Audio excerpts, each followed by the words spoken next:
Hello दोस्तों, आज मैं आपके लिए लेकर आई हूँ द सीक्रेट के चैप्टर नंबर 9 का पार्ट 2। अगर आपने इससे पहले के वीडियोस नहीं देखे हैं तो द सीक्रेट की प्लेलिस्ट पे जाकर जरूर देखें। हम सभी जुड़े हैं, हम बस इसे देख नहीं पाते हैं। बाहर वहाँ और अंदर यहाँ का कोई भेद नहीं है। ब्रह्मांड में हर चीज़ जुड़ी है। ये एक बृहद ऊर्जा क्षेत्र है। आप जिस तरीके से भी इसकी ओर देखें, परिणाम वही है। हम सब एक हैं, हम सब जुड़े हैं और हम सब एक ऊर्जा क्षेत्र, एक विराट मस्तिष्क, एक चेतना या एक रचनात्मक स्रोत का हिस्सा है। आप इसे चाहे जिस नाम से भी पुकारें, हम सब एक हैं। सबके एक होने के संदर्भ में अगर आप आकर्षण के नियम के बारे में सोचेंगे तो आप इसकी पूर्णता देख पाएंगे। आप समझ जाएंगे कि किसी दूसरे के बारे में आपके नकारात्मक विचार लौटकर आपको ही नुकसान क्यों पहुंचाएंगे। हम एक हैं।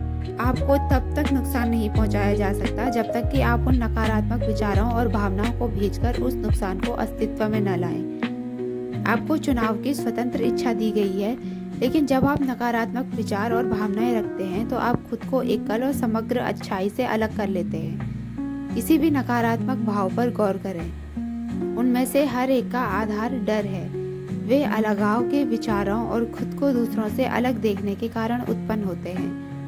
प्रतिस्पर्धा अलगाव का उदाहरण है। पहली बात तो ये है कि जब आपके मन में प्रतिस्पर्धा के विचार आते हैं तो उनका कारण अभाव की मानसिकता है। जैसे आपके हिसाब से आपूर्ति सीमित हो, आप कह रहे हैं कि हर एक के लिए पर्याप्त चीजें नहीं है, इसलिए हम उन्हें पाने के लिए प्रतिस्पर्धा और संघर्ष करना होगा। प्रतिस्पर्धा करके आप कभी नहीं जीत सकते, भले ही आप सोचें कि आप जीत गए हैं। जब आप प्रतिस्पर्धा करेंगे तो आकर्षण के नियम द्वारा आप अपने जीवन के हर पहलू में प्रतिस्पर्धा करने वाले लोगों और परिस्थितियों को आकर्षित करेंगे और अंततः आप हार जाएंगे। हम सब एक हैं, इसलिए जब आप प्रतिस्पर्धा करते हैं तो आप खुद के खिलाफ प्रतिस्पर्धा करते हैं। आपको प्रतिस्पर्धा को अपने दिमाग से बाहर निकालना होगा और अपने मस्तिष्क को सृजनात्मक बनाना होगा। सिर्फ अपने सपनों, अपनी भविष्य दृष्टि पर ध्यान केंद्रित करें और सारी प्रतिस्पर्धा को समीकरण से बाहर निकाल दें। ब्रह्मांड हर चीज की आपूर्ति करता है।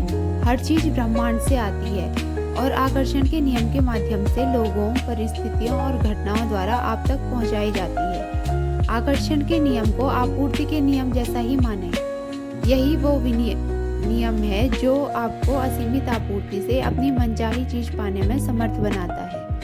जब आप अपनी मनचाही चीज की आदर्श फ्रीक्वेंसी भेजते हैं तो आदर्श लोग, परिस्थितियां और घटनाएं आपकी ओर आकर्षित होंगी और आप तक वो चीजें पहुंचा देंगी। लोग आपको आपकी मनचाही चीज नहीं दे रहे हैं। अगर आपके मन में ये गलत धारणा है तो आप कभी अनुभव करेंगे, क्योंकि आप बाहर संसार और लोगों को आपूर्ति का स्रोत मानते हैं। सच्ची आपूर्ति का स्रोत तो अदृश्य क्षेत्र है। आप उसे ब्रह्मांड, विराट मस्तिष्क, ईश्वर, असीमित प्रज्ञा या चाहे जो भी नाम दें। जब आप कोई चीज प्राप्त करते हैं तो याद रखें कि आपने उस चीज की फ्रीक्वेंसी पर होकर ब्रह्मांडीय आपूर्ति के सामंजस्य में रहकर उसे आकर्षण के नियम से अपनी ओर आकर्षित किया है। हर चीज में व्यापक ब्रह्मांडीय प्रज्ञा ने लोगों, परिस्थितियों और घटनाओं को सक्रिय करके आप तक वो चीज पहुंचा दी, क्योंकि यही नियम है।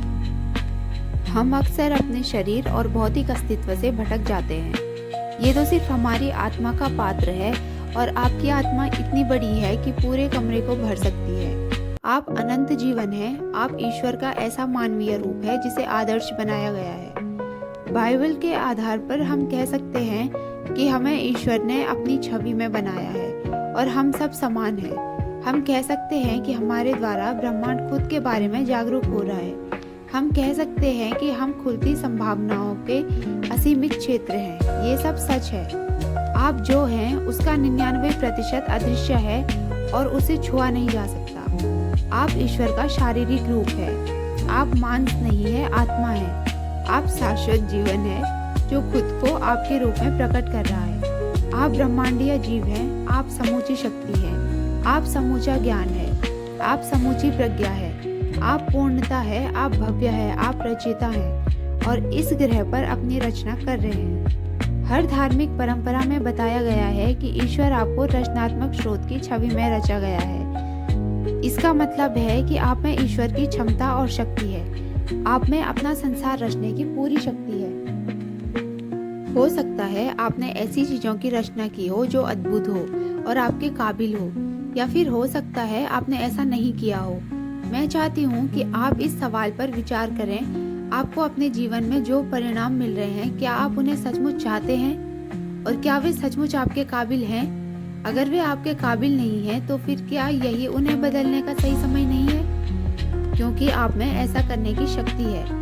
सारी शक्ति भीतर से आती है, इसलिए ये हमारे नियंत्रण में है। आप अपना अतीत नहीं है। बहुत से लोग खुद को जीवन का शिकार मानते हैं। वे अक्सर अतीत की घटनाओं को दोष देते रहते हैं। हो सकता है वे कहें कि उन्हें पीटने वाले माता पिता या विघटनकारी परिवार में बड़ा होना पड़ा। अधिकांश मनोवैज्ञानिक मानते हैं कि लगभग 85% परिवार विघटनकारी होते हैं।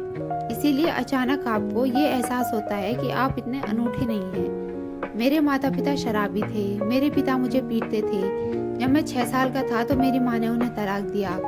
मेरा मतलब है, ये किसी न किसी रूप में हर व्यक्ति की कहानी है। असली सवाल ये है, अब आप क्या करने वाले हैं? अब आप क्या चुनने वाले हैं? क्योंकि अब आप या तो अनचाही चीज़ों पर ध्यान केंद्रित कर सकते हैं या फिर अपनी मनचाही चीज़ों पर ध्यान केंद्रित कर सकते हैं। और जब लोग मनचाही चीज़ों पर ध्यान केंद्रित करते हैं तो अनचाही चीज़ें गायब होने लगती है और मनचाही चीज़ें बढ़ने लगती है। एक वक्त ऐसा आता है जब अनचाहा हिस्सा बिल्कुल ओझल हो जाता है। जो व्यक्ति अपने मस्तिष्क को जीवन के स्याह पहलू पर केंद्रित रखता है, वो अतीत के दुर्भाग्यों और निराशाओं को बार बार भोगता है। यही नहीं, वो हर एक तरह से भविष्य में वैसे ही दुर्भाग्यों और निराशाओं के लिए प्रार्थना करता है। अगर आपको भविष्य में दुर्भाग्य के सिवा कुछ नहीं दिखता है, तो आप दुर्भाग्य के लिए प्रार्थना कर रहे हैं और निश्चित रूप से आपको यही मिलेगा। अगर आप अपने अतीत की मुश्किलों पर ध्यान केंद्रित करते हैं, तो आप वर्तमान में अपने लिए ज़्यादा मुश्किल परिस्थितियां उत्पन्न कर रहे हैं। इसे छोड़ दें, चाहे ये जो भी हो, इसमें आपका ही फायदा है। अगर आप किसी से द्वेष रखते हैं या किसी पुरानी घटना के लिए किसी को दोष देते हैं, तो आप सिर्फ अपना नुकसान कर रहे हैं। आप ही एकमात्र व्यक्ति है जो उस जीवन का निर्माण कर सकते हैं जिसके आप हकदार हैं। जब आप सचेतन रूप से अपनी मनचाही चीज़ों पर ध्यान केंद्रित करते हैं, जब आप अच्छी भावनाएं भेजना शुरू करते हैं, तो आकर्षण का नियम प्रतिक्रिया करेगा। आपको तो बस शुरू करना है और ऐसा करते ही जादू की छड़ी घूम जाएगी। आप अपनी तकदीर के निर्माता हैं। आप लेखक हैं और अपनी कहानी खुद लिखते हैं। कलम आपके हाथ में है और परिणाम वही है जिसे आप चुनते हैं। आकर्षण के नियम के बारे में सुंदर बात यह है कि आप जहां हैं वहीं से शुरू कर सकते हैं। आप इसी समय असली सोचना शुरू कर सकते हैं और अपने भीतर सद्भाव और खुशी की भावना उत्पन्न कर सकते हैं। नियम उसी के अनुरूप प्रतिक्रिया करने लगेगा। देखिए, आपके मन में कई धारणाएं होंगी, जैसे ब्रह्मांड में पर्याप्त से ज़्यादा है, या आपके मन में ये विश्वास होगा कि मैं बूढ़ा नहीं हो रहा हूँ बल्कि जवान हो रहा हूँ। आकर्षण के नियम का प्रयोग करके हम जैसा चाहें बन सकते हैं। आप खुद को अपनी गलत आनुवंशिक विरासत, सांस्कृतिक परंपराओं, सामाजिक धारणाओं से मुक्त कर सकते हैं और ये साबित कर सकते हैं कि आपकी आंतरिक शक्ति संसार की शक्ति से ज़्यादा बड़ी है।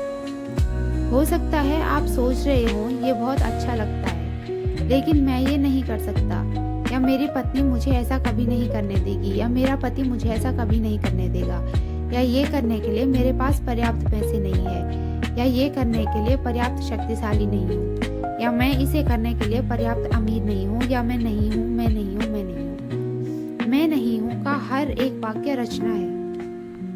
मैं नहीं हूँ कहने के बारे में जागरूक रहना अच्छी बात है। ध्यान रहे, आप जो भी कहते हैं उसका निर्माण कर रहे हैं। मैं हूँ शब्दों की शक्ति के बारे में डॉक्टर पोल्ट ने जो सशक्त सलाह दी है, वो सभी महान उपदेशकों ने दी है। जब आप कहते हैं मैं हूँ, तो इसके बीच में शब्द पूरी शक्ति से सृजन का आह्वान कर रहे हैं, क्योंकि आप सच्चाई के रूप में इसकी घोषणा कर रहे हैं। आप इसे निश्चितता के साथ व्यक्त कर रहे हैं। इसलिए जब आप कहते हैं मैं थका हुआ हूँ, या मैं कड़का हूँ, या मैं बीमार हूँ, या मैं देर से पहुँच रहा हूँ, या मैं मोटा हूँ, या मैं बूढ़ा हूँ, तो जिन कहता है आपकी इच्छा ही मेरा आदेश है। ये जानने के बाद क्या ये अच्छा विचार नहीं है कि दो सबसे सशक्त शब्दों मैं हूँ का इस्तेमाल आप अपने लाभ के लिए करें? ये कैसा रहेगा? मैं हर अच्छी चीज़ पा रहा हूँ, मैं खुश हूँ, मैं अमीर हूँ, मैं स्वस्थ हूँ, मैं प्रेमपूर्ण हूँ, मैं समय का पाबंद हूँ, मैं चिड़ युवा हूँ, मैं हर दिन ऊर्जावान हूँ। दोस्तों, उम्मीद है आपको ये वीडियो अच्छा लगा होगा। द सीक्रेट के आगे के वीडियोस देखने के लिए चैनल को सब्सक्राइब करें।